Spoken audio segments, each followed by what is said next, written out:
So guys आज हम लोग देखने वाले हैं बहुत सारे हॉट जो कि अपन ने यहाँ पर लिख के रखे हुए हैं। दोस्तों यहाँ पे मैं बताना चाहता हूँ कि इसके पहले आप लोग के लिए एक लाइव लिया गया था जिसपे मैंने पूरे हॉट्स के ऊपर लाइव लिया था।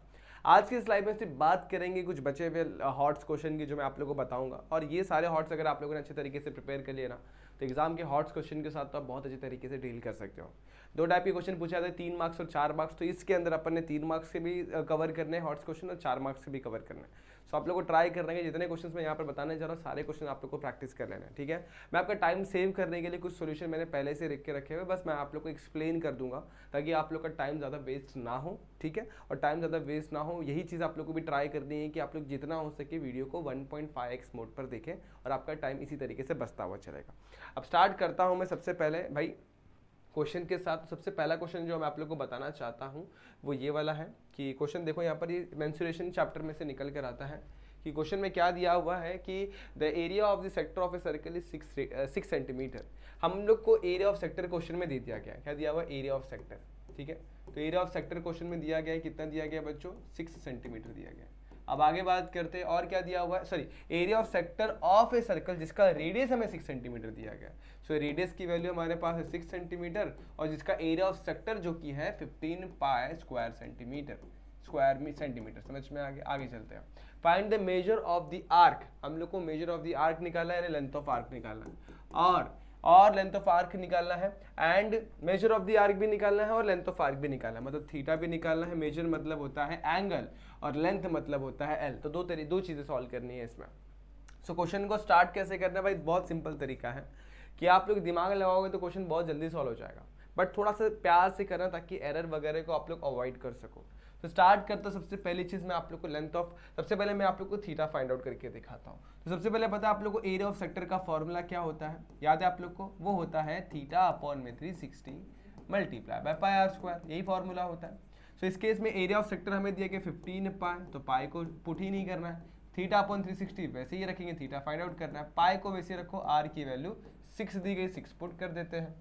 अब देखो सारे नंबर जो जितने भी नंबर से वहां पर सबको उठा के यहाँ पे लेकर 360 यहाँ पे जाके मल्टीप्लाई हो जाएगा, पाई यहाँ पे आके डिवाइड हो जाएगा और 6 का स्क्वायर 36 यहाँ पे आकर डिवाइड हो जाएगा, यहाँ बचेगा सिर्फ और सिर्फ थीटा। अब आपको पता है 6 36 1 36 10 हो जाएगा, pi pi cancel, 15 multiply by 10 is nothing but 150। So theta की वैल्यू जो मिल रही है वो मिल रही है 150। अब आप लोग को लेंथ ऑफ आर्क निकालना है। सो लेंथ ऑफ आर्क निकालने के दो मेथड्स हैं, एक तो थीटा अपॉन में 360 multiply pi r square put कर दो और सॉरी 2 पाई आर पुट कर दो। देखो लेंथ ऑफ आर्क जो होता है वो थीटा अपॉन में 360 मल्टीप्लाई बाय 2 पाई आर होता है और ये एक फॉर्मूला इस्तेमाल कर सकते हो। दूसरा एरिया ऑफ सेक्टर का फॉर्मूला क्या होता है वो भी आप लोग को याद होगा, रिलेशन वाला। सो वो इस्तेमाल कर सकते हो, क्या होता है L into r divided by 2। इन दोनों फॉर्मूले में से कोई भी एक फॉर्मूला इस्तेमाल करो, क्वेश्चन सॉल्व हो जाएगा।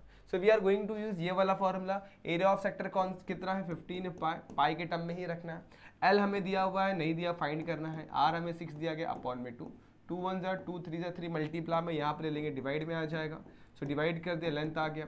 सो लेंथ की वैल्यू कितनी मिलेगी 3 1 जा 3 5 जा 5 पाई।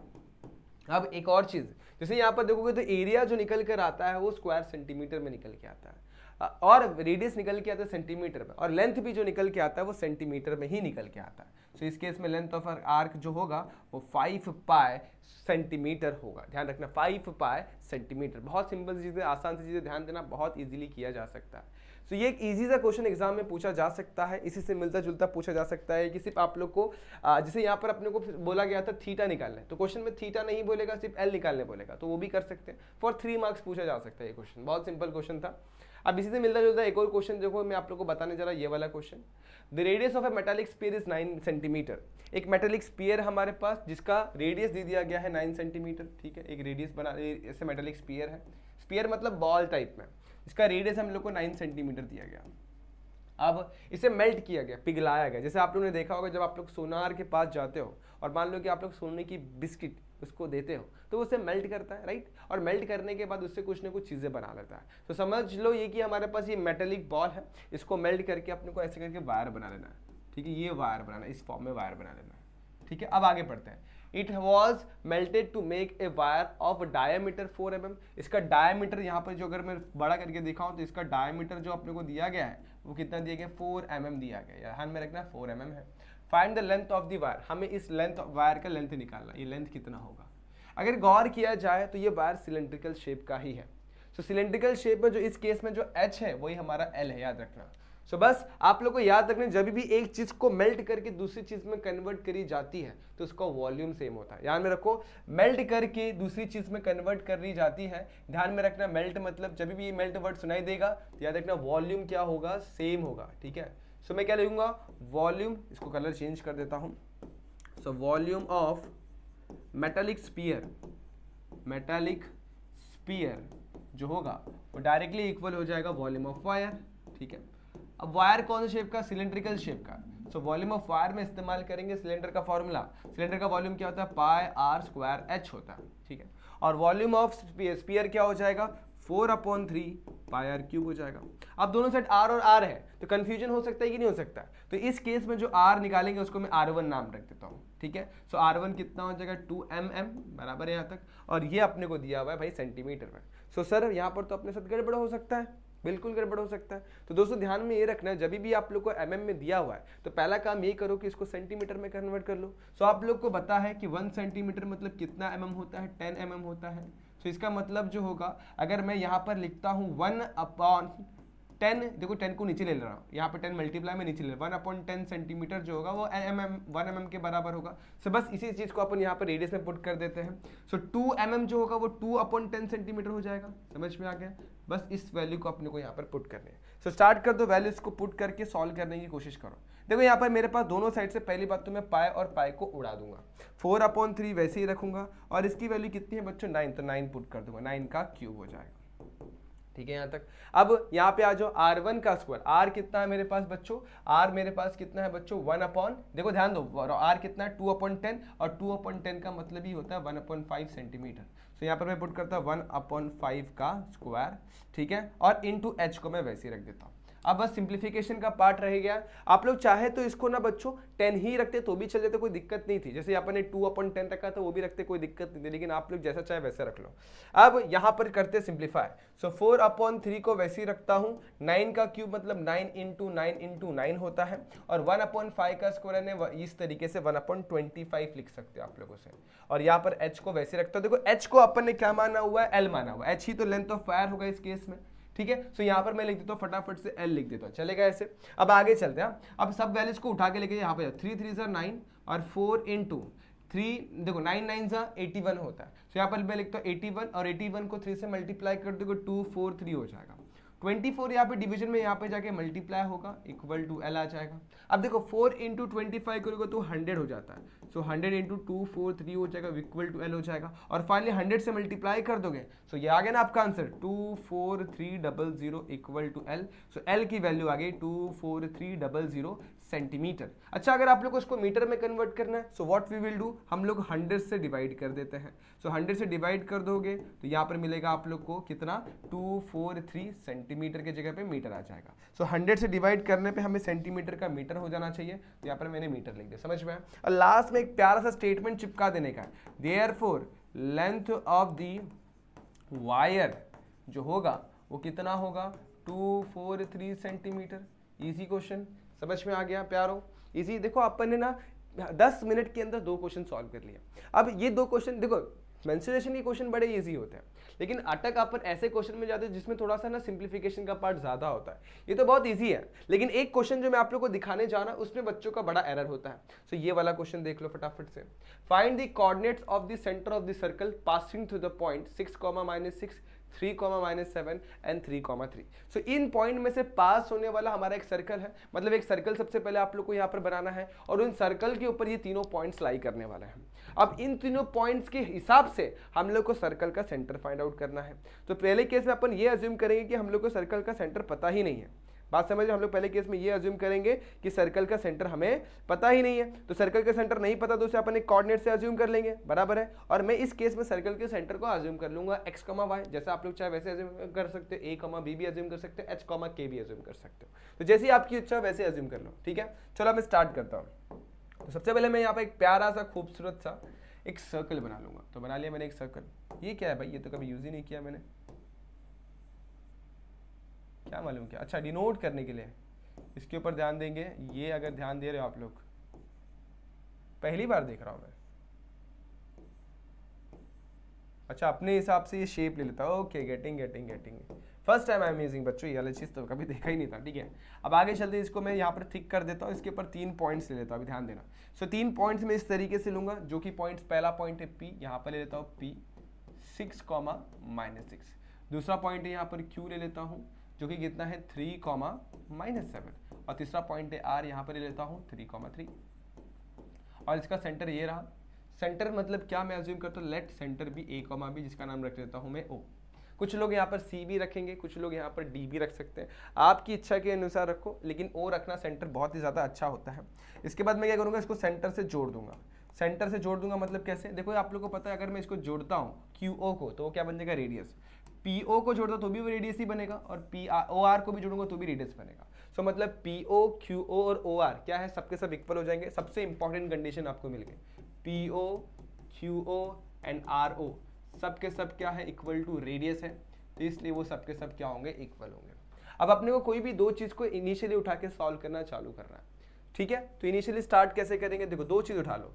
PO इक्वल टू QO से स्टार्ट कर सकते हो आप लोग। कैसे स्टार्ट करोगे, PO इक्वल टू QO, तो उससे स्टार्ट कर सकते हो। तो मतलब क्या, जो लेंथ ऑफ PO होगा वो लेंथ ऑफ QO होगा। अब देखोगे तो ये कोऑर्डिनेट्स दिए गए हैं, तो कोऑर्डिनेट ज्योमेट्री में लेंथ यानी कि डिस्टेंस फाइंड आउट करने का कौन सा फॉर्मूला था, वो फॉर्मूला था डिस्टेंस फॉर्मूला। सो सबसे पहले यहाँ पर मैं लिख दूंगा डिस्टेंस फॉर्मूला, ताकि बार बार लिखने की जरूरत ना पड़े, एक बार लिख दो काम हो जाता है। डिस्टेंस फॉर्मूला वो याद कर लो एक बार, फिर इसके बाद बार बार लिखने की जरूरत नहीं पड़ेगी। तो डिस्टेंस का फॉर्मूला क्या था, अंडर रूट के अंदर x2 माइनस x1 का square plus y2 minus y1 का स्क्वायर, इस तरीके से था। पहले केस से स्टार्ट करूंगा। पहला केस मैं अज्यूम करने जा रहा हूं कि PO और QO इक्वल है, तो स्टार्ट करता हूं PO इक्वल टू QO से स्टार्ट कर देता हूं। सो अगर PO इक्वल टू QO है, इसका मतलब PO का स्क्वायर इक्वल टू QO का स्क्वायर होगा। बराबर है यहाँ तक। मतलब अब देखो सिंपल सी बात है, अगर मैं PO निकालता हूँ, सपोज PO निकालता हूँ, तो फॉर्मूला क्या लिखूंगा, under root x2 minus x1 का square plus y2 minus y1 का स्क्वायर, ये लिखूंगा। लेकिन अगर मुझे यहाँ से स्क्वायर को, रूट को गायब करना होगा, तो मैं रूट को यहाँ से गायब करूंगा, और गायब करते ही मैं यहाँ पर रूट को इस साइड भेज रहा हूँ, यहाँ से यहाँ भेज रहा हूँ, तो PO का स्क्वायर हो जाएगा। सो मतलब PO का स्क्वायर जो होगा x2 माइनस x1 का square plus y2 minus y1 का स्क्वायर होगा विदाउट रूट। समझ में आया। सो यही कंसेप्ट यहाँ पे यूज करेंगे ताकि अपना टाइम बचे। अदरवाइज फिर रूट लिखो फिर कैंसिल करो, बहुत झंझटमारी हो जाएगी, तो इतना नहीं करना, आराम से करना, ध्यान देना कैसे करेंगे। सो PO पे आ जाओ। सबसे पहले PO देखो, PO, सो इस फॉर्मूले को यहाँ पर फिट करने वाला PO को देखते हैं। सो PO क्या है, a माइनस 6 का स्क्वायर, तो लिखेंगे a माइनस 6 का स्क्वायर, फिर b y2 माइनस y1, तो y2 कितना है b माइनस y1, तो देखो माइनस लगाना है, लेकिन पहले से माइनस 6 तो माइनस माइनस क्या हो जाएगा, प्लस 6 का स्क्वायर इक्वल टू QO पे आना है। सो QO a माइनस 3 का स्क्वायर लिख दो फटाफट से, a माइनस 3 का स्क्वायर प्लस उसके बाद b माइनस ऑफ माइनस 7, तो माइनस माइनस प्लस 7 का होल स्क्वायर। इसको थोड़ा सॉल्व करेंगे, हम लोग को इक्वेशन मिलेगा, ध्यान देना। इसे एक्सपांड करता है a square minus 2ab plus b square के साथ, इसे एक्सपांड करो same a square plus 2ab, यहाँ पर b क्यों लिखा है बच्चों, यहाँ पर a आना चाहिए, गलती से b लिख दिया, ठीक है, यहाँ पर a है ना, ओके। सो 12b प्लस 6 का स्क्वायर 36, जो चीज़ इस तरफ की वही चीज़ यहाँ पे करनी है, a square minus 2ab plus b का स्क्वायर, समझ में आ गया। और सेम यहाँ पर भी a square minus plus 2ab plus b का स्क्वायर, यानी 49 आ जाएगा। थोड़ा सा मैं यहाँ पे शिफ्ट कर देता ताकि आप लोग को चीज़ें पूरी क्लियरली दिखाई दे, थोड़ा सा छोटा कर देता हूँ, ठीक है, बढ़िया। अब आगे क्वेश्चन को सॉल्व करना है। देखो ये a स्क्वायर यहाँ पे प्लस में यहाँ पे आएगा तो माइनस में a स्क्वायर हो जाएगा। वैसे ही आप लोग को सारे टर्म्स के ऊपर गौर करना, तो a स्क्वायर इधर पे आएगा कैंसिल हो जाएगा, वैसे ही b स्क्वायर यहाँ पे आएगा तो कैंसिल हो जाएगा, बाकी कोई भी टर्म्स कैंसिल नहीं होंगे, बाकी टर्म को अपने को सॉल्व करना पड़ेगा। सो अब देखो करना क्या, अब बाकी सारे टर्म जो यहाँ पर बच गए सबको उठा के वहां पर ले लो एक्सेप्ट नंबर्स। सो नंबर्स को यहीं पे रखो, ये कितना 6 है, ये कितना 36 है, 36 72 हो जाएगा, यहीं पे रखो। उसके बाद माइनस 12a को वैसे ही रखता हूँ, प्लस 12b को वैसे ही रखता हूँ। इसके बाद यहाँ पर क्या माइनस 6a को वैसे ही रखता हूँ, प्लस 14b को वैसे रखता हूँ, माइनस 6a प्लस 14b, तो यहाँ पे लिख देता हूँ माइनस 6a प्लस 14b। तो अब इतना हो गया माइनस 6a प्लस 14b, मगर नंबर तो बच गया ना। सो 9 प्लस 49 कितना हो जाएगा 58, तो यहाँ पे लिख दो बच्चों 58, सही है यहाँ तक। अब नंबर्स को एक साइड ले लो, वेरिएबल्स को एक साइड, तो ये वेरिएबल्स को उठा के यहाँ पे, नंबर्स को उठा के यहाँ पे, तो 72 माइनस 58 इक्वल टू, अभी नंबर्स इधर पे जाएंगे, वेरिएबल्स को लेकर ये दोनों को उठा के यहाँ पे लेके जाता हूँ, ये दोनों को वहाँ पे लेके जाता हूँ। सो कितना हो जाएगा, ये कितना है माइनस 6 है, तो 12a यहाँ पे जाएगा तो प्लस 12 माइनस 6a, फिर 12b वहाँ पे जाएगा तो 14b माइनस 12b हो जाएगा। सो 58 में से 72 में से 58 सब्ट्रैक्ट कर दो तो 60 में से जाएगा तो बचेगा यहाँ पर 12 और यहाँ पर 4 14 16 मतलब करीब करीब 18 बचने वाला है। देखते हैं सब्ट्रैक्ट करो 16 बचने वाला है। सो 12 में से 8 जाएगा तो बचेगा 4, ओके बढ़िया। और यहाँ पे बचा 6 में से 5 जाएगा तो बचेगा 1, 14 बच गया। सेम यहाँ पे करेंगे 12 में से 6 जाएगा तो बचेगा 6a और यहाँ पर 14 माइनस 12 भी करेंगे तो बचेगा मेरे पास 2b और प्लस में बचेगा। अब पूरा इक्वेशन देखेंगे तो 2 से डिवाइड कर दो तो यहाँ पर क्या बचेगा बच्चों 3a plus b equal to 7 and this is your first equation. So ये क्वेश्चन समझ में आया होगा, PO इक्वल टू QO लेके सॉल्व किया हुआ है। सो पहला इक्वेशन तो बहुत इजीली बन गया, समझा। अब अगर ये समझ में आ गया तो वैसे अपन दूसरा इक्वेशन फॉर्म करेंगे। सो पहला इक्वेशन क्या बना 3a plus b equal to 7। अब दूसरा इक्वेशन कैसे बनाएंगे, जैसे PO इक्वल टू QO लिया वैसे PO इक्वल टू RO भी ले सकता हूं। तो चलते हैं अपन नेक्स्ट स्लाइड पे, मैं लिखता हूं PO इक्वल टू RO। बहुत सारे बच्चे इस क्वेश्चन को डिफिकल्ट मार रहे होंगे लेकिन डरने वाली बात नहीं है बच्चों, बहुत ईजी क्वेश्चन है। सो PO इक्वल टू RO ले लेंगे, ठीक है। तो PO इक्वल टू RO मतलब PO का स्क्वायर इक्वल टू RO का स्क्वायर है, मतलब रूट यहाँ पे दोनों साइड से गायब हो गया। तो सेम जो अपन ने PO में पहले लिखा था, क्या लिखा था, सेम चीज लिखनी है। देखो क्या a माइनस 6 का होल स्क्वायर प्लस b 6 का होल स्क्वायर। तो लिखो यहाँ पर a माइनस 6 का whole square plus b plus 6 का होल स्क्वायर। अब RO में भी सेम तरीके से लिखना है। अब RO पे आ जाओ, RO क्या है 3 और यहाँ पे 3 है तो a माइनस 3 का whole square plus b minus 3 का होल स्क्वायर। तो लिख दो यहाँ पर a माइनस 3 का whole square plus b minus 3 का होल स्क्वायर, यानी x2 माइनस x1 का square plus y2 minus y1 का स्क्वायर। इसे एक्सपांड किया तो याद करो क्या मिला था 12a माइनस साइन के साथ plus 36 b square plus 12b और यहाँ पर भी मिला था 36। इसे एक्सपांड करेंगे तो a square minus 6a plus 9 और यहाँ पर एक्सपांड करेंगे b square minus 9b plus 9, इस तरीके से मिलेगा। अब अपने को सेम चीज जो पहले की वही चीज यहाँ पे करनी है। देखो a स्क्वायर दोनों साइड से कैंसिल हो जाएगा, b स्क्वायर दोनों साइड से कैंसिल, क्योंकि प्लस b इस साइड आएगा तो माइनस b स्क्वायर होगा, कैंसिल ही होने वाला है। अब नंबर्स पहले ऐड कर लो तो यहाँ पर बचेगा मेरे पास माइनस 12a प्लस 12b 36 बचेगा 72। सेम यहाँ पर माइनस 6a माइनस 9b और 9 प्लस 9 कितना हो जाएगा 18। अब करना क्या है, वेरिएबल एक साइड नंबर्स एक साइड। सो मैं सबसे पहले ये वेरिएबल्स को एक साइड और नंबर को एक साइड कर देता हूँ। सो ये क्या है मेरे पास 72 और यहाँ पर आएगा तो माइनस 18 बचेगा। ये 12a इधर जाएगा तो प्लस 12a माइनस 6 है, ये 12b उधर जाएगा तो माइनस 12b माइनस 9b हो जाएगा। सो बच्चों यहाँ तक अगर आप लोगों को क्लियर तो अपन आगे बढ़े क्या, अगर यहाँ तक आप लोगों को क्लियर तो अपन आगे बढ़ेगा फटाफट से। कुछ गड़बड़ रहेगा तो मुझे बताते हुए चलना, फिर अपन इसे करेक्ट भी कर सकते हैं। सो इतना हो गया, पक्का कोई डाउट नहीं है इसमें, देख लो अच्छे तरीके से। अब सॉर्ट करना है, इक्वेशन फॉर्म करना है। अब देखोगे 12a माइनस 6a करेंगे तो यहाँ पे मिलेगा मुझे 6a और 12b माइनस 9b करेंगे तो बच्चों यहाँ पर तो एडिशन हो जाएगा, क्योंकि माइनस 12 माइनस 9 कितना होता है। सो माइनस 12 माइनस 9 करेंगे तो बच्चों तो ऐड ही होगा, सिंपल। सो अब ऐड कैसे करना है उस पर गौर करना। सो देखो यहाँ पर एक ऐड होगा, एक करेंगे कम तो यहाँ पर बचेगा 18 20 21, तो यहाँ पे मिल जाएगा अपने को 21b। अब यहाँ पे आ जाओ 72 मैं से 18 सब्ट्रैक्ट कर देता हूँ तो 54 बच जाएगा। अब पूरे इक्वेशन को देखो तो पूरा इक्वेशन 3 से डिवाइड होता है, तो 3 से डिवाइड कर दोगे तो डिवाइड बाय 3 करो तो 3 से डिवाइड करेंगे तो 2a हो जाएगा, 3 से डिवाइड करेंगे तो माइनस 7b हो जाएगा और 3 से डिवाइड करेंगे 3 1 जा 3 और 18 जा।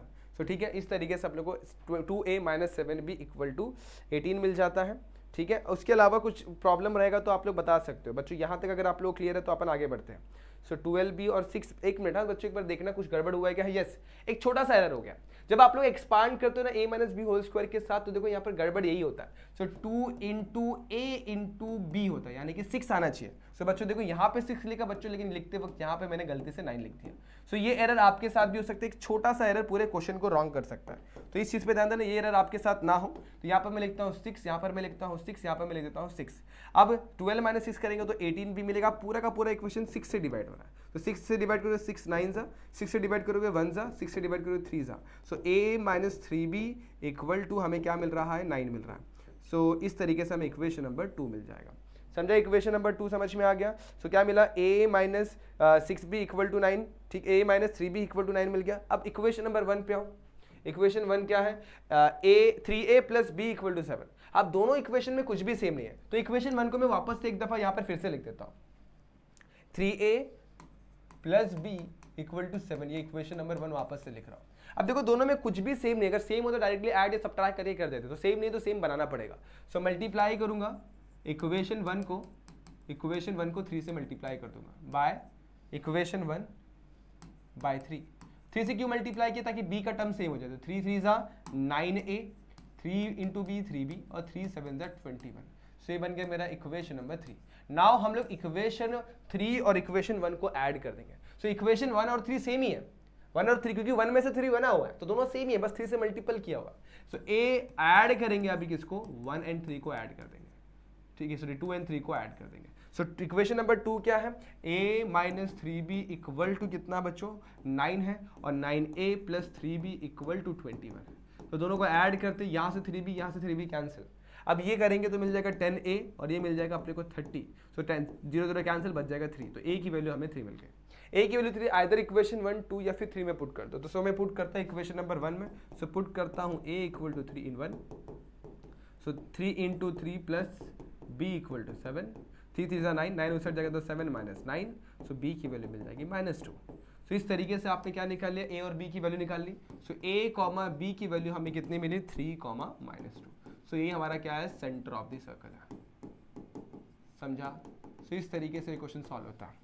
तो बस यही चीज आप लोग को एग्जाम में करने, अगर ये क्वेश्चन दिखाई दिए तो आप लोग को इस्तेमाल करना 2 बार डिस्टेंस फार्मूला। जैसे आपने PO equal to Q and PO equal to RO लिया हुआ है, 2 कंडीशन लिया, पहला PO इक्वल टू QO और दूसरा PO इक्वल टू RO लिया। आप लोगों ने ये भी कर सकते थे, PO equal to Q and PO equal to RO के जगह पे QO इक्वल टू RO भी ले सकते हैं। 2 इक्वेशन, कोई भी 2 चीज को इक्वल लेना, कोई भी 2 चीज, तो अपन कोई भी 2 चीज को इक्वल लेंगे तो भी सॉल्व हो सकता है। तो ये था आप लोग का 2 इक्वेशन, और दोनों इक्वेशन को सॉल्व किया तो अपने को सोल्यूशन मिल गया।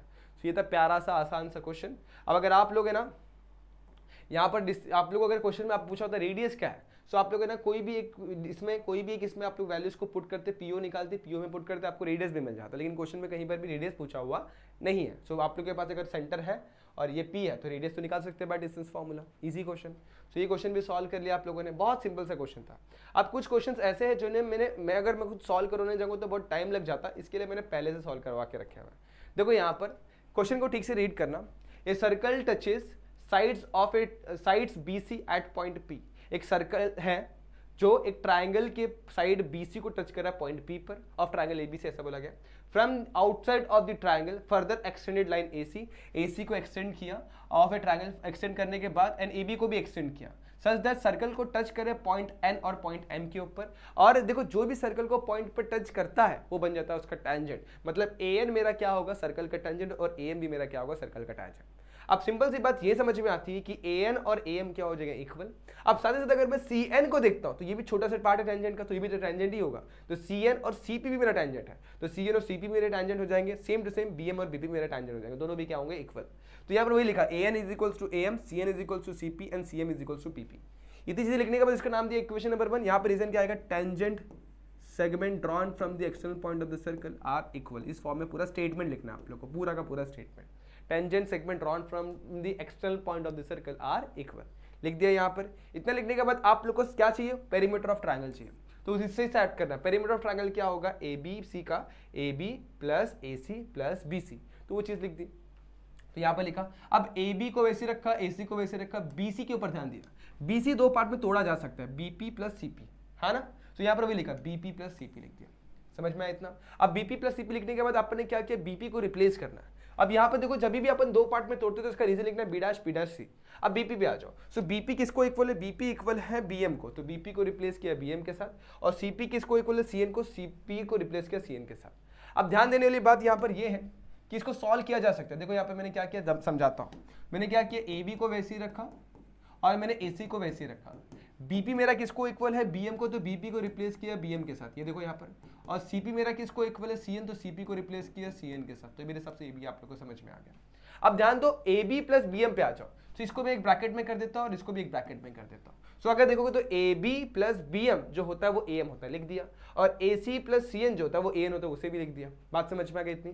अब AM इतना क्लियर हो गया। अब इसका रीजन क्या लिखा, A', B', A', C', इसको थ्योरम ऑफ बिटवीनेस बोलते हैं, आपको पता है। अब AM और AN दोनों भी क्या है, इक्वल है। देखो AM इक्वल टू AN, लेकिन हमें चाहिए क्या, AM, तो AM को नहीं छेड़ना है, AN को छेड़ेंगे। AN किसको इक्वल है, देखो AN AM ही को तो इक्वल है। सो AN को रिप्लेस कर दिया AM के साथ, तो AM कितना हो जाएगा 2AM, और 2 मल्टीप्लाई में है, तो यहाँ से खींच के यहाँ पे लगे तो 1/2 कर देंगे, बस सीधा करके लिखना है AM is equals to half of perimeter of triangle ABC। इतना सिंपल क्वेश्चन एग्जाम में कई बार पूछा गया है, इस बार भी पूछने के चांसेस बनते हैं। तो इसे ट्राई करना, स्क्रीनशॉट लेके रख लो फिलहाल के लिए। अब आगे चलते हैं। एक और क्वेश्चन मुझे आप लोगों को जो बताना है, बहुत इंपॉर्टेंट क्वेश्चन है, एग्जाम में बच्चे इसे अटेम्प्ट करने की कोशिश करते हैं लेकिन थोड़ा सा गड़बड़ी के चक्कर में थोड़ा रॉन्ग हो जाता है। सो ये क्वेश्चन ये वाला है। क्वेश्चन में क्या दिया हुआ है कि कुछ भी सॉल्यूशन नहीं देगा, बस आपको ऐसा प्रूफ करने बोला गया रहेगा। तो करना कैसे उसको ये बता देता हूं। देखो यार बहुत ईजी है, बहुत ज्यादा ईजी है। हमें प्रूफ क्या करना है उसके ऊपर ध्यान देना। तो ट्रायंगल एबीसी के अंदर एडी जो है परपेंडिकुलर है बीसी को। उसके बाद एक कंडीशन दिया गया है कि जो हमारा बीडी जो है वो 3 टाइम्स सीडी के बराबर है। बहुत इंपॉर्टेंट चीज दी गई। अगर ये मेरा रहेगा 1 सेंटीमीटर तो ये 3 सेंटीमीटर रहेगा। ये 2 सेंटीमीटर है तो इसका ट्रिपल 3 ये रहेगा 6 सेंटीमीटर। तो ये अपने कंडीशन दिया गया। अब आगे हम लोग को स्टार्ट कैसे करना है। सबसे इंपॉर्टेंट चीज दी गई कि ये इसके अंदर परपेंडिकुलर है और क्या प्रूफ करना है उसके ऊपर ध्यान दो। हमें ए बी का स्क्वायर चाहिए, ए सी का स्क्वायर चाहिए और दोनों भी क्या है 2 के मल्टीपल्स है। सो ए बी ये रहा और ए सी ये रहा। तो ध्यान देना इस चीज के ऊपर। अपन इस्तेमाल करेंगे ऑब्वियसली स्क्वायर चाहिए तो एक ही थ्योरम याद आता है, एक तो अपोलिनस एक तो पाइथागोरस। अपोलिनस तो अपन लगा ही नहीं सकते क्योंकि यहाँ पर मीडियन का केस ही नहीं है। सो अपन कौन सा थ्योरम अप्लाई करेंगे, पाइथागोरस। पाइथागोरस थ्योरम सबसे पहले इस ट्रायंगल के अंदर लगाओ, फिर इस ट्रायंगल के अंदर लगाओ। इस ट्रायंगल में लगाएंगे तो ए सी का स्क्वायर इक्वल टू एडी का स्क्वायर प्लस डीसी का स्क्वायर हो जाएगा। अब डीसी को मैं सीडी भी बोल सकता हूं, ये बात याद रखना। सेम टू सेम इस ट्रायंगल के अंदर आ जाओगे तो एडी का स्क्वायर प्लस डीबी का स्क्वायर इक्वल टू एबी का स्क्वायर हो जाएगा। तो ये दोनों चीजें मैंने यहां पर लिख दी। लेकिन क्वेश्चन में एबी के स्क्वायर के साथ 2 चाहिए तो इस पूरे इक्वेशन को मैंने 2 से मल्टीप्लाई किया, देखो 2ab स्क्वायर आ गया। और एसी स्क्वायर के साथ भी 2 चाहिए तो इस पूरे इक्वेशन को मैंने 2 से मल्टीप्लाई किया, देखो 2 आ गया। अब क्या किया देखो, तो मैंने इसको क्या कर दिया अभी इक्वेशन नंबर, देखो अब करना कैसे इसको वो समझने वाली बात है कि दोनों में ना एक पार्ट इक्वल है एडी। तो दोनों इक्वेशन को मैंने क्या कर दिया एडी के टर्म में रख दिया, इसको भी एडी के टर्म में रखा, इसको भी, बाकी इस टर्म को यहाँ पे खींच लिया। तो देखो 2 इक्वेशन रहेंगे। अब दोनों में ये वाला पार्ट इक्वल है। सो वही चीज लिखी फ्रॉम 1 and 2 ये और ये इक्वल है। अब हमें चाहिए क्या, जो चाहिए उसको वो साइड रखो। देखो ए सी स्क्वायर हमें एक साइड चाहिए और ए बी स्क्वायर हमें एक साइड चाहिए। तो मैंने क्या किया ए बी स्क्वायर को वहीं पर रखा, दिख रहा है, और 2bd स्क्वायर को यहाँ पर ले लिया। अब bd बोले db बोले एक ही बात है, तो इसको मैंने यहाँ पर ले लिया। ठीक है, क्वेश्चन में db था इसके लिए मैंने db के टर्म में रखा हुआ, इसको यहाँ पे ले लिया तो नेगेटिव में था तो पॉजिटिव में आ गया। अब मेरा रिक्वायरमेंट ये इसको छेड़ना नहीं है, मुझे इन दोनों गायब करके क्या लिखना है, इन दोनों गायब करके मुझे bc स्क्वायर लिख दिया, मेरा काम हो जाएगा। अब क्वेश्चन में देखने वाली बात यह है कि ये पूरा bc जो है ना, bc वो 2 चीजों से मिलकर बना हुआ। ठीक है, उस पर ध्यान देने वाली बात है। अगर वो कर लिया तो क्वेश्चन सॉल्व हो जाएगा। चलो स्टार्ट करते हैं। सो अब क्वेश्चन में अपने को एक और चीज दी गई है, बीडी जो है वो कितने टाइम सीडी है, 3 टाइम सीडी लिख दिया, और उसका स्क्वायर है 3 का स्क्वायर कितना हो जाएगा 9, 9 2 से करेंगे तो 18 सीडी स्क्वायर हो जाएगा। 18 सीडी स्क्वायर में से अगर 2 सीडी स्क्वायर माइनस करता हूं तो कितना बचेगा 16 सीडी स्क्वायर। अब काम ये है कि 16 सीडी स्क्वायर को रिप्लेस करना आप लोग को किसके साथ, बीसी स्क्वायर के साथ। अब ये कैसे करेंगे, देखो बहुत सिंपल है। बीसी जो है वो 2 चीजों से मिलकर बना हुआ, बीसी जो है वो 2 चीजों से मिलकर बना हुआ। मैं यहाँ पे एक्सप्लेन कर देता हूँ। BC जो है 2 चीजों से मिलकर बना हुआ है। BC को मैं लिख सकता हूँ CD प्लस DB लिख सकता हूँ, बोलो हाँ या ना, सही है। अब आगे चलते हैं। BC को मैं वैसे रखता हूँ, CD को मैं वैसे रखता हूँ। अब देखो DB जो वो 3 टाइम CD है तो DB को रिप्लेस कर दे CD के साथ, चलेगा 3 टाइम CD। सो BC जो होगा वो CD प्लस 3CD 4CD हो जाएगा। हमें क्या चाहिए, इसका देखो CD का स्क्वायर है तो दोनों साइड स्क्वायरिंग कर देंगे, तो स्क्वायरिंग करूंगा तो यहाँ पे BC का स्क्वायर मिल जाएगा, यहाँ पे 16 CD स्क्वायर मिल जाएगा। सो वही चीज देखो मैंने यहाँ पर करी है, सॉल्व किया, देखो वही तो एक्सपांड करके CD स्क्वायर लाया हुआ है। तो अब बस 16 CD स्क्वायर को रिप्लेस कर दूंगा BC स्क्वायर के साथ तो वो हो गया। अब बस इसको सीधा करके लिख दूंगा तो 2ab का square equal to 2ac square plus BC square. So ये one of the easiest question है जो कि आप लोग यहाँ पे सॉल्व कर सकते हो और आप लोग को इसमें कोई डाउट कोई दिक्कत भी नहीं आएगा। ट्राई करेंगे ये क्वेश्चन को, पक्का इजी था ना। चलो ठीक है, देख लेना इस क्वेश्चन को, बहुत सिंपल सा क्वेश्चन है। अब इसी से मिलता जुलता एक और क्वेश्चन मैं आप लोग करवाना चाहता हूँ, वो आप लोग को थोड़ा डिफिकल्ट लग सकता है क्योंकि इसमें ना एक पार्ट कंस्ट्रक्शन करना है, लेकिन है बहुत इजी, बताना चाहता हूँ बड़ा इजी क्वेश्चन है। अब क्वेश्चन का स्टार्ट कहाँ से होना चाहिए वो पहले एक्सप्लेन कर देता हूँ। क्वेश्चन में देखो आप लोग को ये पार्ट दिया हुआ नहीं था जो मैं यहाँ पर अभी यहाँ पर रिमूव करने वाला, जैसे ये पार्ट दिया हुआ नहीं था। ठीक है, हम लोग को बस इतना ही पार्ट दिया गया था। क्वेश्चन में क्या होता है, ट्रायंगल ABC इक्विलेटरल ट्रायंगल, ये बोला हुआ है D is a point on A BC, D point BC के ऊपर है, सच दैट BD जो होगा वो 1/5 टाइम्स ऑफ BC है। देखो पिछले क्वेश्चन जैसे सेम, बस वहाँ पे परपेंडिकुलर दिया हो तो यहाँ पर नहीं दिया हुआ है।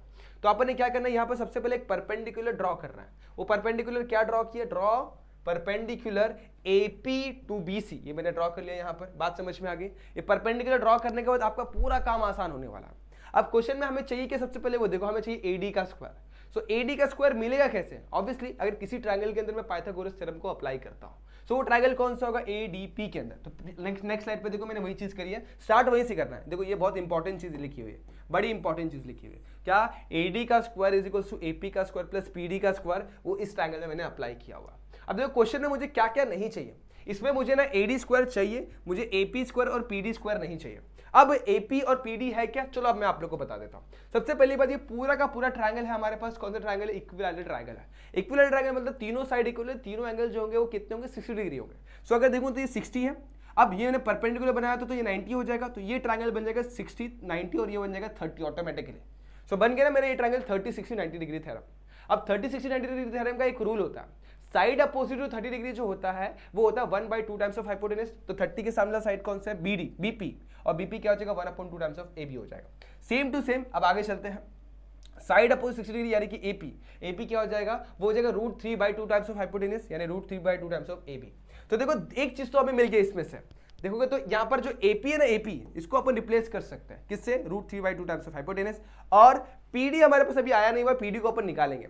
तो यहां पर इतनी चीज समझ में आ गई, देखो एक रिप्लेसमेंट मिल चुका था, यहां पर एक रिप्लेसमेंट अपन ने यहां पर ढूंढ लिया हुआ, ये AP का रिप्लेसमेंट मिल चुका है। अब PD की बारी है, तो PD कैसे मिलेगा, PD को ढूंढना है, PD है किधर, ये रहा। अब ये देखो दो चीजें मिलकर बना हुआ है, किससे मिलकर बना हुआ है, BD प्लस DP को ऐड करेंगे तो BP मिल जाएगा। तो बस यहां पर वही लिखा, देखो इस तरीके से लिख दिया। अब हमें क्या रिप्लेस करना है, देखो क्वेश्चन में आ जाओ, हमें यहाँ पर DP को रिप्लेस करना है, दिख रहा है DP मतलब PD होता है, तो DP को ही रिप्लेस करना, ध्यान देना। तो यहाँ पर DP को मैंने वैसे ही रखा हुआ है, BD को मैंने वहां पर रिप्लेस कर दिया। अब BP जो है देखो, तो BP क्या है, हाफ ऑफ AB है, तो हाफ ऑफ AB लिख दिया। और BD जो है, BD देखो क्वेश्चन में दिया हुआ है, BD is 1/5 times of BC दिया हुआ है, इतना समझ में आ गया, क्वेश्चन में गिवन है देखो। तो इसको भी रिप्लेस किया, इसको भी रिप्लेस किया, बट AB और BC दोनों भी इक्वल है। तो क्या दोनों को मैं half of BC, half of मतलब BC और BC लिख सकता हूँ, लिख दिया। और 1/2 टाइम्स ऑफ BC में से अगर 1/5 टाइम्स ऑफ BC सब्ट्रैक्ट करते हैं तो cross multiply is the only option.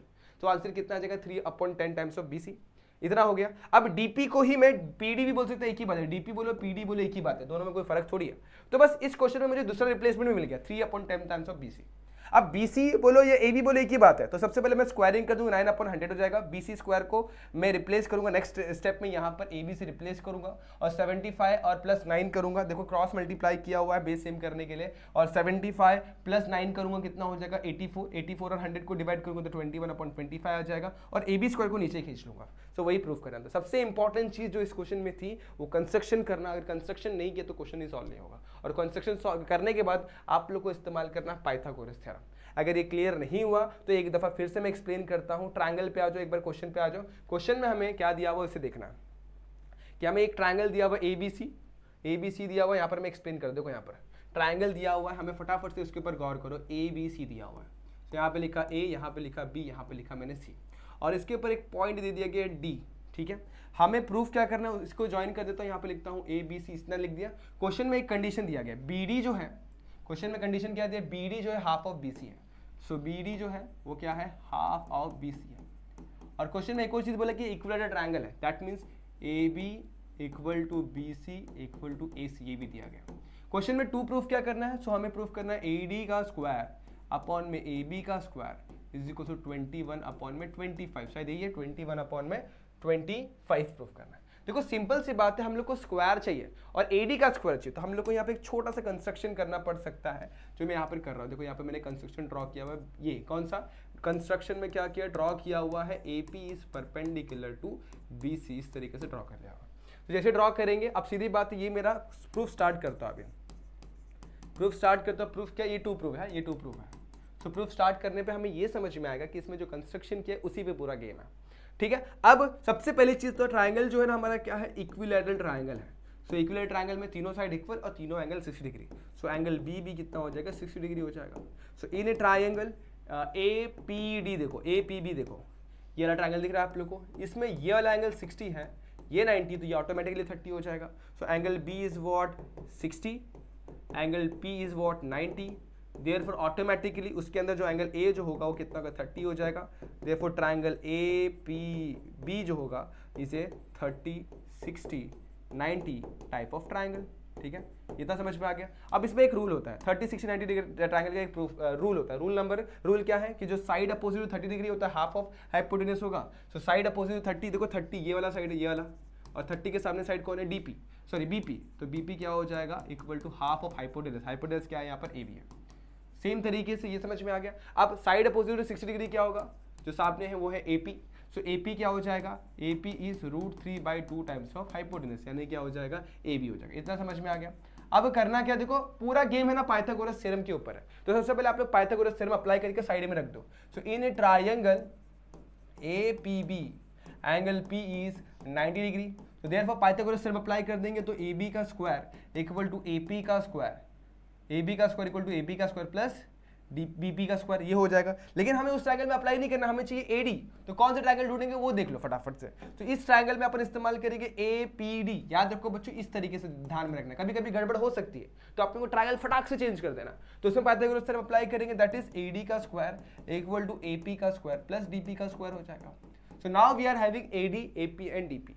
अब AD मुझे चाहिए, मुझे AP और DP नहीं चाहिए। सो AP मैंने पहले से फाइंड करके रख दिया हुआ, तो AD का स्क्वायर वैसे ही रखो और इसको लिख दूंगा √3/2 टाइम्स ऑफ क्या लिख दूंगा AB लिख दूंगा, सही है यहाँ पर, और इसका होल स्क्वायर कर दूंगा और DP को वैसे रखो, फिलहाल DP गायब करेंगे। सो AD का स्क्वायर √3 कितना हो जाएगा 9/4 इंटू AB, या कितना हो जाएगा बच्चों AB का स्क्वायर हो जाएगा और प्लस DP। अब DP को गायब करना है, सो इसे डाल के रख देता इक्वेशन नंबर 1। अब DP कैसे ढूंढेंगे, देखो बहुत इजी है, DP क्या है वो ढूंढना है आप लोग को। सो DP कैसे मिलेगा, BP क्या होगा वो होगा BD प्लस DP हो जाएगा, बराबर है, सही याद है, BD प्लस DP। तो हमें DP चाहिए, तो BP में से अगर मैं BD माइनस कर दूंगा तो मुझे DP मिल जाएगा। अब BP है क्या, सो BP इज, देखो BP को आप लोग को रिप्लेस करना होगा। सो BP is nothing but 1/2 times of AP। BP कितना है 1/2 टाइम्स ऑफ AB है। और BD कितना है, BD पे आ जाओ, देखो BD क्वेश्चन में गिवन है, BD क्वेश्चन में गिवन है, BD क्या दिया हाफ ऑफ BC, नहीं BD कितना दिया हुआ देखो क्वेश्चन में, BD दिया 1/5 टाइम्स ऑफ BC दिया गया, 1/5 टाइम्स ऑफ BC दिया गया। सो यहाँ पर लिखेंगे 1/5 टाइम्स ऑफ BC। अब क्वेश्चन की रिक्वायरमेंट के हिसाब से देखा जाए तो हाफ ऑफ AB को वैसे ही रखता हूँ, BC मेरा है ना, BC किसको इक्वल है AB को, सो इसको AB लिख देता हूँ, बस DP मिल जाएगा अभी यहाँ से। सो 1 क्रॉस मल्टीप्लाई कर दोगे 5, 3/10 मिल जाएगा, 3/10 टाइम्स ऑफ AB मिल जाएगा, वो DP की वैल्यू होगी। सो अब मेरे पास DP है, DP को भी वहाँ पर पुट कर दूंगा। सो इक्वेशन 1 को जिस तरीके से चेंज होगा, AD का square is equal to 9/4 times of AB का स्क्वायर माइ प्लस ये वैल्यू कितनी है 3/10 टाइम्स ऑफ AB और इसका भी होल स्क्वायर हो जाएगा, ठीक है। अब अपने को स्क्वायरिंग करना है और सॉल्व कर देना है। सो वही चीज़ देखो अपन ने यहाँ पर करी है, स्क्वायरिंग करके सॉल्व कर देना है। देखो यहाँ पर बस स्क्वायरिंग ही तो किया हुआ है, बाकी सब तो आपके सामने है। यहाँ पे कुछ गड़बड़ हुआ रहेगा तो उसे चेक कर लेना और गड़बड़ नहीं हुआ रहेगा तो सॉल्व कर देना, ठीक है। बस ये वैल्यूज को जैसे अपन ने यहाँ पे पुट करके सॉल्व किया, बस सॉल्व ही करना, बाकी क्वेश्चन। अच्छा यहाँ पे एक चीज़ गड़बड़ ये हुई है, जब √3 का स्क्वायर लेंगे तो 3 मिलता है, तो यहाँ पे 3 लिखना बच्चों, √3 नहीं लिखना, ठीक है, यहाँ पर 3 लिखना है। रिप्लेस करता हूँ मैं 3 के साथ। तो अब बस वैल्यू को पुट किया, क्रॉस मल्टीप्लाई 3/4 AB स्क्वायर वैसे के वैसे, इसे स्क्वायर करूंगा तो 9/100 हो जाएगा AB का स्क्वायर। अब बेस सेम करने के लिए ऊपर से 25 से मल्टीप्लाई कर दो, ये 75 AB स्क्वायर हो जाएगा, ये प्लस 9 AB स्क्वायर हो जाएगा और नीचे मिल जाएगा 100, सही है यहाँ तक। 75 प्लस 9 करेंगे तो मिलेगा 84/100 AB स्क्वायर, ठीक है। अब नेक्स्ट स्टेप में क्या करेंगे, इस AB स्क्वायर को नीचे ले लेंगे, AD स्क्वायर अपॉन में AB स्क्वायर मिल जाएगा और यहाँ पे कैंसिल करेंगे, दोनों भी ना 4 के टेबल में डिवाइड होते हैं, 4 2 जा 4 1 जा 4 25 जा, तो आंसर 21/25 और क्वेश्चन में यही तो प्रूफ करना था, तो बस यही चीज़ करनी थी। तो बस इंपॉर्टेंट चीज़ ये है कि आपने कंस्ट्रक्शन कर लिया, पूरा क्वेश्चन ही सॉल्व हो जाता है, ठीक है। तो ये क्वेश्चन बड़ा ही ईजी सब टाइप सा क्वेश्चन था जो कि एग्जाम में पूछने के बड़े चांसेस बनते हैं, अगर पूछ ले तो कर लेना, जरूर करना इसे। अब इसे मैं रिमूव कर देता ताकि आप लोग को पूरा सोल्यूशन एक साथ ही मिले। अब आगे चलते हैं, कुछ क्वेश्चन जो कि आप लोग को एग्जाम में पूछने के चांसेस है वो जो मैंने बता दिया अभी। इसके अलावा आपके क्वेश्चन एग्जाम में ना ये वाले क्वेश्चन पूछेंगे जो कि मैंने आप लोगों ने लाइव में करवाए हुए थे, इसे जरूर देखना अच्छे तरीके से, लाइव को जाके चेक कर लेना। इसके अलावा आपके और भी कुछ क्वेश्चन है जो मैं बता दूं कि ये वाला एक क्वेश्चन है जो कि एग्जाम में आता है और बहुत बार पूछा भी गया हुआ है, इसको देख सकते हो। ये वाला भी क्वेश्चन मैंने लाइव में लिया हुआ है, इसे भी देख लेना एक बार। ये वाला क्वेश्चन भी एग्जाम में आता है क्योंकि यहाँ पर ना आप लोग को ना एक्सटर्नल पॉइंट से बनाया जाना है एक एंगल, लेकिन उसके लिए आप लोग को इंटरनल एंगल चाहिए होगा, तो ये एंगल मिल जाएगा तो ऑटोमेटिकली 70 हो जाता है। ये दिमाग में रखना कंसेप्ट। इसके बाद का क्वेश्चन, ये वाला क्वेश्चन मैंने लाइव में लिया हुआ, ये भी पूछने के चांसेस बहुत ज़्यादा बनते हैं। ये वाले क्वेश्चन भी बहुत बार पूछे गए, देखो एक बार यहाँ पर मैंने दिया हुआ क्वेश्चन, इससे मिलता जुलता क्वेश्चन एक और मैंने यहाँ पर दिया हुआ, देखो सेम क्वेश्चन एग्जाम में पूछा गया था, वो ये वाला क्वेश्चन है, एग्जैक्टली सेम क्वेश्चन एग्जाम में पूछा गया था, वो ये वाला क्वेश्चन। कहाँ गया भाई, कहाँ गया, ये रहा, देखो एग्जैक्टली सेम क्वेश्चन एग्जाम में पूछा गया था, सेम क्वेश्चन, देखो एग्जैक्टली सेम क्वेश्चन, बस यहाँ पर ना वैल्यूज चेंज कर दी जाती है, बाकी अप्लाई अपोलोनियस थ्योरम ही करना होता है। तो ये सारे क्वेश्चन मैंने करवाए हुए हैं। अब एक बार ना ये वाला क्वेश्चन भी चेकआउट कर लो बच्चों, इसको भी मैं बता ही देता हूँ, अगर इतने सारे क्वेश्चन लिए तो ये भी कंप्लीट कर ही लेते हैं। क्वेश्चन में क्या दिया, ABCD में रेक्टेंगल है, taking AD as a diameter, AD को मैंने क्या लिया हुआ, डायमीटर लिया हुआ है, किसको, taking AD as a diameter बच्चों, AD यहाँ पर डायमीटर लिया गया है, ठीक है। चलो देखते हैं AD as a diameter as a semi circle AXD is a drawn, which AXD को ड्रॉ किया हुआ है, ठीक है, AXD, अच्छा रिप्लेस कर दिया हुआ है क्या, सो ABCD इज ए डायमीटर, और क्या बोला हुआ है ABCD इज ए डायमीटर, तो थोड़ा नॉमेनक्लेचर में गड़बड़ी हो सकती है, बाकी डायग्राम तो सही है। सो AD इज ए डायमीटर, यहाँ पर AB मैंने डायमीटर के फॉर्म में रखा हुआ है, और उसके बाद semi circle as AXD is a drawn, AXD को मैंने ड्रॉ किया हुआ, इसको रिप्लेस किया, मतलब ठीक है, यहाँ पर A आएगा, यहाँ पे B आएगा, यहाँ पे C आएगा, यहाँ पे D का, बाकी सब कुछ उसी हिसाब से सॉल्व करना पड़ेगा, ठीक है। तो बस इस क्वेश्चन को उसी हिसाब से सॉल्व करेंगे, बाकी क्वेश्चंस को देख लो, नॉमेनक्लेचर बस चेंज करना, बाकी सब क्वेश्चंस का सॉल्यूशन वैसे ही ट्राई करना। तो ये भी बहुत इजी क्वेश्चन है, आपको चाहिए रहेगा तो इसको मैं एक दफ़ा फिर अगले लाइव में जब मैं आपको चैप्टर करवाऊंगा तो ये क्वेश्चन करवा दूंगा, सिंपल सा क्वेश्चन है, इसको भी आप लोग देख सकते हैं वहाँ पर।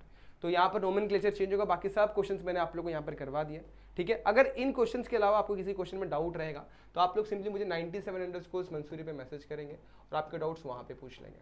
तो ये थे बहुत सारे क्वेश्चन जो कि मैंने आज के लाइव में आप लोग को लिए हुए हैं। फिर भी आपके मन में कोई डाउट, कोई दिक्कत रहती है तो आप लोग सिंपली मुझे यहाँ पर मैसेज कर सकते हैं, या फिर इंस्टाग्राम पे सिंपली मैसेज करके, या फिर कमेंट सेक्शन में भी आप लोग आपके मैसेजेस डाल सकते हैं। सो होपफुली आज का ये लाइव आपको अच्छा लगा होगा, अगर अच्छा लगा है तो इस लाइव को इस सेशन को लाइक करना, इस वीडियो को जरूर शेयर करना और चैनल को सब्सक्राइब करके जरूर रख लेना, क्योंकि आप लोग को ऐसे ही आगे भी बहुत सारे वीडियोस मिलेंगे। तब तक के लिए बच्चों stay tune, goodbye and take care.